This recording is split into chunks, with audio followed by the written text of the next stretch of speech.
It is Ryan Kevin Uncensored. DC, what's up, man? What it do, OG? How you feeling, man? Slow motion, man. Blessed, Can man. we talk Celebrity Squares? Talk to me, man. You know, growing up, Hollywood Squares was my favorite show. Right. Always. Right. You know, Tic-Tac-Toe, always. Seeing some of the great comedians. There was always somebody on there that I was looking forward to. Right. When you got the call, right, did you audition or did they call you and say, let's try to do this thing? It was more so they called and they was trying to figure out the days that I can be a square. Okay. And then it was like, I'm a little tied up. I can't do it. But they was like, all right. Things are getting a little hectic. What about hosting? And we was like, oh, okay. I could probably clear my schedule up for some stuff like that. Right. Let me see. Send me some clips and let me see what we're working with. Right. And when I did it, I was like, you know what?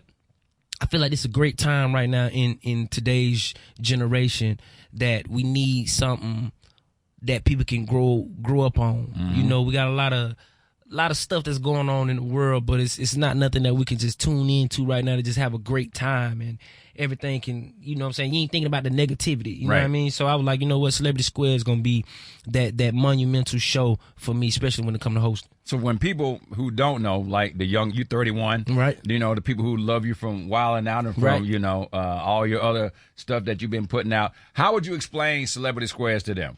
Celebrity Squares is one of those barbecue moments. Yeah. You know how, okay, it's Columbus Day. You know somebody going to be barbecuing. And it's like, all right, but you trying to figure out which barbecue spot going to be the best. Okay. Who got the best food? Right. And I feel like Celebrity Squares is one of them spots where it's like, you know what? It don't matter how many barbecues may be popping off today.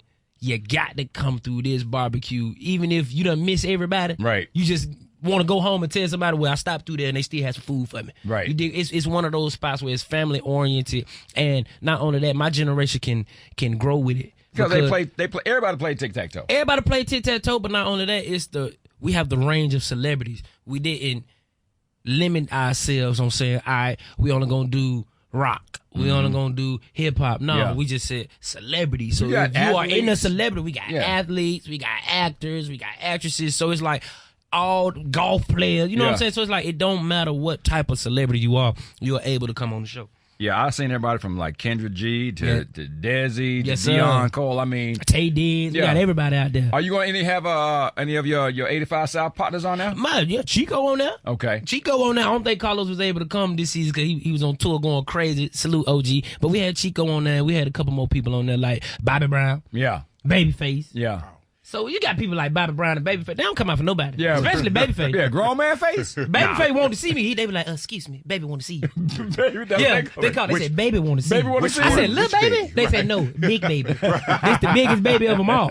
So when I went and seen him, he just, I swear everything, all he wanted to say was, I just want to see your face. I'm like, oh, you just wanted to make sure it was real? Just want to make sure they weren't lying to me. I'm like, oh, so I'm the only person that can bring you out? Oh, say no more, baby. We're going to come back. We got more. Man, it's going to premiere Tuesday, October 17th at 8 o'clock on VH1. We got more when we come back. It's Ryan Kevin Uncensored. It is Ryan Kevin Uncensored talking Celebrity Squares, October 17th, Tuesday, 8 o'clock. DC Young Fly hosting the whole thing, man. And we're excited about, you know, your growth and how you always, you know, you always rep Atlanta, man. You always represent the West Side, you know. Appreciate it. And we appreciate that, man. Appreciate it, man. You know, coming home, you know what I'm saying, coming from Atlanta, Georgia, the ranges and the limitations that were told to us, not what we think. Right. It's what was told to us, and I understand when people may feel like they're at their limit, like there's nothing else to do, you know what I'm saying, especially with the opportunities that may, quote unquote, be given to our neck of the woods. And it's like, you just got to keep knocking on them doors, man. Don't look at failure as failure. Look at failure as a lesson to succeed. Right. You know what I'm saying? You always got to be able to willing to learn and always have room for improvement. So I always be putting on for Atlanta and let every, not just black male, black female, to know that even if you is from this particular side of town, the sky's the limit. It's really all about how you want to take yourself and control the opportunity. Because a lot of people have opportunities, but then they play with them. I don't play with no opportunity. I look at every opportunity like it's my last. So we was talking off air, and I was saying with such an iconic show like this, right, you're the youngest host to Youngest. host, period. I want to say the youngest because it was an age limit for hosting. Like you had to be like 40 and up. Right. Like with anything, hosting game shows or with anything. And it's like, you know what? I appreciate Kev and Kevin Hart and Jesse Collins and Niall Evans for just believing in the young gunner. You know what I'm saying? To be like, you know what? Let's try him out. I know what he can do, but then can he carry something? So you think you're now kicking the door open and putting a stopper in the door for more to come behind you? I'm opening up the door to say, listen, the OGs like Steve Harvey, the OGs like Bruce Wayne. You know what I'm saying? Wayne Brady. Yeah. I called him Bruce Wayne. Bruce Wayne. Yeah, Wayne I was like, Brady. Batman? Yeah, I'm like Batman. Hosting the show. And Batman. Babyface and Batman is in the building. Batman But it's wanna like see you. they've been doing it for a long time. And who's to say that? Who's picking to say who's next? Right. Who is that? Well, damn that. Can we just create something for us? You know what I'm saying? And that's what we did. And they created the blueprint, so you just got to follow it. Yeah. We're going to come back. We got more. But let me ask you about the fact that, I remember I got 3 kids now. They're all in college. Right. But when I started working, my daughter, her first words was "Daddy works," and it broke my damn heart, man, because I was like, all she realizes is that Daddy works, even though I'm not there trying to get it for them. Right. With what you got going on and your type of schedule, do your kids understand what you're doing? They know. I think my oldest, it probably hits her more than the youngest one because I'm more so like, you know what, I want to retire early. Not retire early so I can have more time at the crib. Right. You see what I'm saying? Yeah. If I have more time at the crib and when I'm away and I still get the same amount of input and things that I'm doing now, right, I won. Okay. I think that's the whole point. When you work 3-4 years straight, you need to be working how you cannot work but still get the same amount of work done like you was working 3-4 years straight. Yeah, work hard and play harder, though. You work hard but play harder. So it's like, I don't want to be doing this while my oldest daughter in middle school. I don't want to be on the road every week while my daughter in high school. She going to literally look at me and be like, well, you chose your job over raising us. You don't want that. Even though we probably got the best life, I just feel like this is more important. Right. And I'm trying to show them they know Daddy just got to go out here and handle his business. I can't help that this is what Daddy's job is. But what God chose you to do. Yes, God chose me to do it. But I also say, you know what? This is what I'm going to do. Because I got to go be obedient and do my calling. I'm going to be very great so I can get it into my best favor. So even I don't have to work out of state no more. Right. I work in town. Got it. So, okay, yeah, we shot this show in L.A. You want me, you got to shoot it in Atlanta. You want to do this movie, this got to be shot in Atlanta. You know why?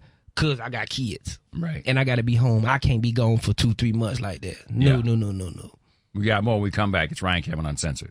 Ryan Kevin Uncensored, DC Young Fly. The show is Celebrity Squares. Yeah. It's 2 contestants playing tic-tac-toe, banking the cash and trying to win $10,000, and he is the host with the most. We were talking about, just being able to maneuver and put yourself in situations where you can make some of these decisions. Right. Kevin Hart has done it all. Yes, he did. I mean, from touring to the new shows, when he reached out to you, have y'all had conversations about we going to work together, or how did that go about? We had conversations on saying, you know what, like just stay hot, just stay working. I got something for you. You know what I'm saying? You never know what somebody else is saying or doing for you, especially when you out here handling your business. Yeah. And things will align at the right time. You know what I'm saying? So it was always those conversations that, listen, I got something for you. Just stay working. And when the phone call came, it was like, look, this is your time. And these are one of them shots that I know for a fact. Not saying that when nobody else give me, it's one of those opportunities that it's kind of like barely comes around every blue moon. Right. Like when you go in and be like, you hiring? And then you see somebody be like, nah, I ain't hiring. Then all of a sudden somebody be like, man, I quit. And you like, well, I think you're hiring. You know what I'm saying? Like, hold up, can I? Before anything happens, let me just put on his uniform and let me show you what I can do. And it's just like one of those moments. But when you get those opportunities, there's not an opportunity to be like, okay, I got a job. It's like, no, let me show them why I hold value. Yeah, so you was waiting on this. That's with anything. Yeah. I hold value. Yeah. A lot of people come to the table and be like, hire me. but you ain't told nobody what you do. Right. I don't know what to put And then you can't handle it when you get in there. When you get in there, now you feel uncomfortable. Right. No, so I always say every opportunity, even whether it's comfortable or uncomfortable, even if it's uncomfortable, you make it comfortable. But what can you take from this to help elevate you? Do you think the way that you have endorsed and embraced your spirituality has made people of your generation and even younger fans of all of your brand products go back and even consider spiritual alignment? I mean, I would hope so. You know what I'm saying? I don't say that it's part of my brand, but it's part of me, and me is the brand. Right. You know, and that's one of those things that I'm so vocal about, you know, having a relationship with the Most High, you know what I'm saying? Walking the faith and talking the faith and live righteous. Nobody perfect, but you could definitely be righteous. You dig what I'm saying? Mm-hmm. So it's like, if you follow me and you know my journey, you're going to sit here and say, the boy crazy. Right. The boy from the hood. The boy from Atlanta, man. The boy going to do his thing. But over all that, you're going to be like, hey, but you know one thing, though? Boy, that boy God-fearing. Yeah. That boy keep God on his side. Right. You know what I'm saying? Mm-hmm. So it's like, that's the most important piece of my character that I want people to remember versus whatever I've done on this earth. I want everybody to know that, listen, man, you just stay prayed up. People around you got to stay prayed up. And not only that, when it's necessary and the times that's needed, this is the time that you got to stand on it and rely on everything that you believe in, because those are the moments that make or break you. Right. You know what I'm saying? So, but when you overcome and when you know that God gonna always make sure you overcome adversity, then you really not scared of nothing. That's why I wake up to be like, what's up? Yeah. What we doing today? Yeah. What I'm gonna face today, man? You think you gonna break me? I had specifically talked about that because when I had my health scare, right, I was in a coma and didn't know that I was in a coma. And then when I came out of it, and I saw a priest sitting in my room, I was like, what's the priest doing here? Right. They was like, man, you don't know why the priest was in here? Right. I was like, they was like, if a priest in there, they trying to figure out if you're gonna be here or go away. Right. And so when I came out of it and I came back to myself and I started hearing about everything, I then had no fear of passing, because I think so many people are always worried about what happens in transitions, what happens to you next. But I was like, the thing that I learned about a DC, man, was like, I didn't know that I was dying. So if I would have been dead, I would have never known it. So now that I'm alive, I'm going to live my life to the fullest. Facts. Like it's the last day, because there's no need to fear, because if it happens, I wouldn't have even known it, bro. Listen, I tell everybody like this here, man, that's the only thing that promised to us. We don't pick our tragedies. We don't pick our traumas. I just want to make sure that the time comes whenever the time comes. Right. When I speak to the Most High, I want to be able to say, did I make you proud? Did I do everything? Because every test, did I do what you wanted me to do? Right. Did I tell the people every time when it was like, speak? Did I speak? Because I know I ain't perfect, but when the time that I needed to speak and the thing that I did, was I correct? Did I live the way you wanted me to live? And once he opened up the gates of heaven for me, it's just gonna let me know, like, ooh wee, boy, I stood on it. Yeah. I stood on it. On the judgment. I stood on it. You know what I'm saying? I feel like these are the times now, because people are easily manipulated, and the things that you consume, and people don't understand how the brain works. The brain works off whatever you feed it. Whatever you see, whatever your trauma, that's what you think about, and those are the things that's forever in your brain. Right. So you have to feed your brain things to weed out the BS. Right. So I feed my brain spirituality so I can weed out the BS, because I done been through a lot of BS. Right. A whole bunch of it. It ain't nothing but BS as soon as you walk outside the door. That's a lot. But if I feed my brain spirituality, then I will always be able to acknowledge BS. Right. So are you sitting down? Are you reading books? You using Audible? Like, what is it that you're doing when you saying feed your spirituality? For somebody who's listening right now, say, okay, I hear it, right? But help me understand. Give me an example of something that you okay. are doing. I read the Bible. Right. All right. First off, I want people to take the perception of how everybody else look at the Bible. Okay. I hear a lot of people say, okay. Listen. One thing about the truth, it don't matter how many times you try to rewrite it, the truth is still in the truth. Right. You understand? And the Bible references a lot of things that you'll see in the world. So when people don't have a reference or anything to lie on, you like, you know what? There's a story about Job. Okay, there's a story about Moses. Okay, there's a story about David. There's a story about Joseph. So when you find yourself into these situations, you have something that you can rely on for strength. You see what I'm saying? Like Joseph is one of my favorite stories in the Bible, but it's in the beginning. And this is why I like it being in the beginning, because it opened up the doors for the rest of the story that you got to go through in the Bible. Joseph was obedient and he never complained. Now, Joseph can be just like everybody in today's world. Joseph went to prison.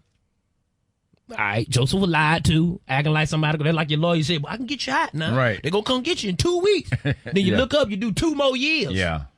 Do you lose faith because you did 2 more years? Because you being obedient. Things are happening, but you're not realizing the things that are happening behind the scenes in your life. Yeah, right, Joseph went to prison, but guess what? He was head in charge the second day he got in there. You just look at him in prison. No, it was lovely. To the other person, you like, oh, things keep happening to him. No, when you stay faithful, God gonna always make sure that you overcome. You see what I'm saying? And I read like powerful messages from like Farrakhan and just anybody that like great wisdom. You know what I'm saying? Les Brown is a good one too. He'll be up here tomorrow. He'll be up here tomorrow. He'll be up here tomorrow. Oh man, I might gotta pull up on Les. Yeah. Because his speeches are more so like it's confidence building. And it teaches you, like, you know what? Everybody got those thoughts in their head where it's like, it's negative, but everybody going to be tested. Once you realize you're going to forever be tested, there's never not going to be nothing you're going to go through. You're going to forever be tested, and there's nothing that you're not going to go through. Once you know that, you're going to be ready to fight whatever battle that comes in front of you.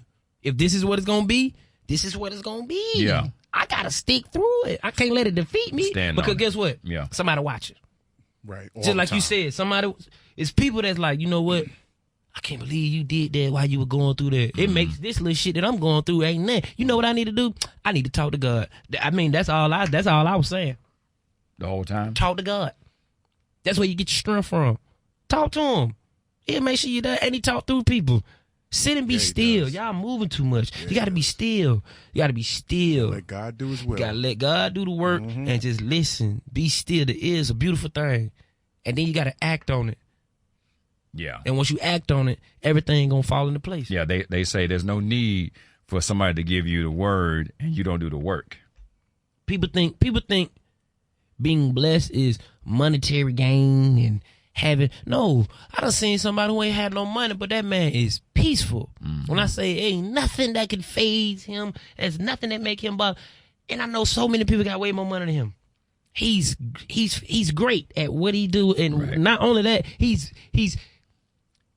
blessed because he know he got peace and he know that he ain't stunting nothing. Yeah. Nothing is not gonna get to him. And I was like, you know what? I want that level of peace. How do I find that level of peace? And guess what?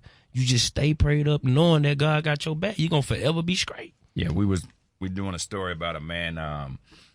He had $8 billion, and he just died this week. But he gave it all away because he felt like once he got on all the yachts and the houses and all that, he just wasn't happy. And he was like, you would think that once you get enough money where you say, I can't get no more money, that I have everything I need. And he was like, I just feel bad about the fact that I got all this and I'm just. Because people don't know, people who ain't got money don't understand money bring problem. You think? No, money just only buy you freedom. You got the freedom to do what you want to do. Right. That don't mean you happy at doing what you want to do. But I know a lot of people who got freedom that still got a slave mentality. So just because you got money don't mean you break the slave mentality. Right. You know what I'm saying? So money don't change your emotions.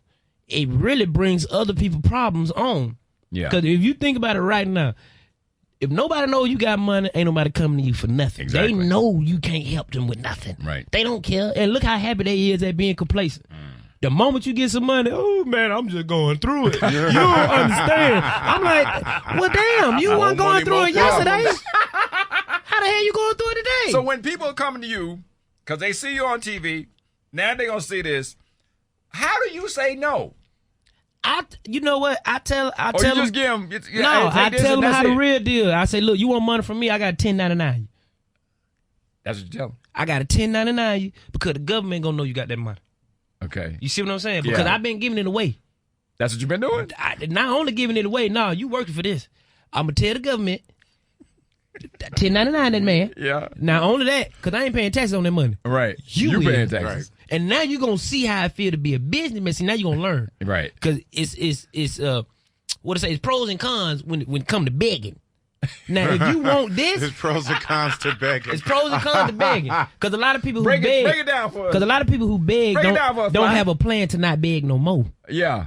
I They wanna always, keep begging. That's why I say I always one of the ones that was waiting for an opportunity. It ain't like I was begging. I was really begging for an opportunity. Right. So I can get out your way. Right. You don't want to, I don't want you to feed me. Right. What need to be done? Okay, let me tell you what I can offer. Okay. You need help. Let me help you. Let me take something off your shoulder. Okay, because I'm a team player. If you begging for some shit and you waste it and you come back and beg for some more, you missed the opportunity. Right. Because you never had a friend at one point in time that could give you $8,000, $4,500. Because I was in them shoes where I'm like, bruh, I just need a boost, bruh. I ain't got nowhere to go. Nothing. I can't even turn to somebody to give me $100, $50, $10. Right. Let me get a $5. But I ain't got it. Woo, I'm like, damn, $5? But I realized that hit $5, man. That ain't my $5. Why am I getting mad at a nigga who need hit $5? You know what I need a plan? I need a plan so I won't have to beg nobody for $5 no more.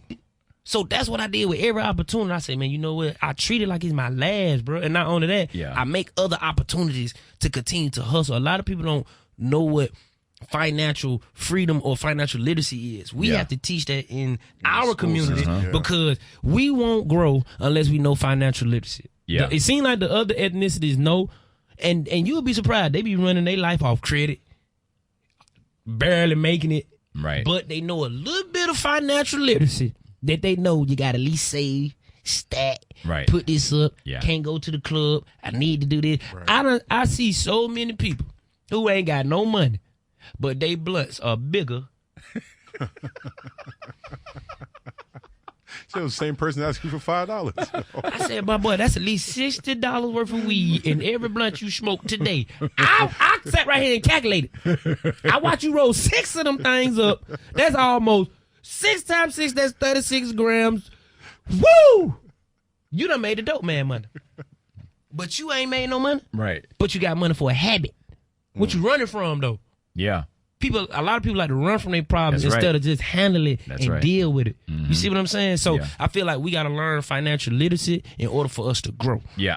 I'm $10.99, you know. Being from here, I remember, you probably know a guy, Clark Howard. Right. The most frugal person ever. He says, when I got my first job, I always lived like I still had that same job, no matter how much money I made after that. So he was like, I think he sold his travel agency, and he said I was making $250,000. He said after I made $2 million, I still act like I was making $250,000. That's the thing. People want everybody to know they got money or look like you got money. Yeah. You don't want them problems.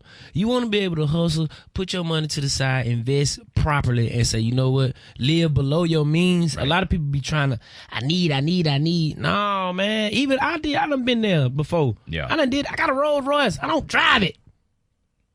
I drive my 2007 Chevrolet Silverado. Hey, brand new old car. All new cars. Brand new old car. We Come love on, it. man. We love a brand new old car. Brand new. All my cars old. Yeah. I ain't past 2012. Yeah. I don't know what a 2020 look like. I don't know what 2015 look like. But I can tell you what a 2012 look like. Yeah. You know why? Because that same car that I bought for $13,000 gonna do the same thing that $48,000 car gonna do. Yeah.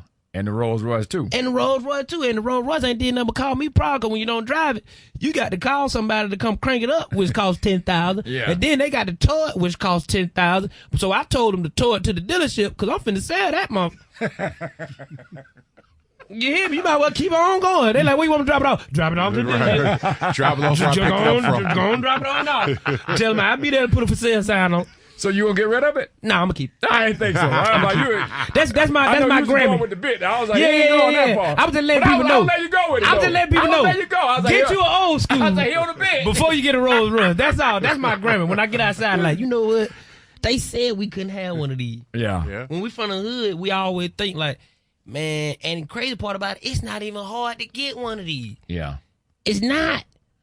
You just got to be able to be smart and just stay prayed up and just say, you know what? It's not really about the Rolls Royce. It's about the limitations that they said that you couldn't do in order for you to get one of these. And I said, man, we broke all that down. Right. We broke all that down. Tuesday, October 17th, 8 o'clock on VH1, hosted by actor and comedian DC Young Fly. No cap. It is going to be Celebrity Squares, the best season ever, man.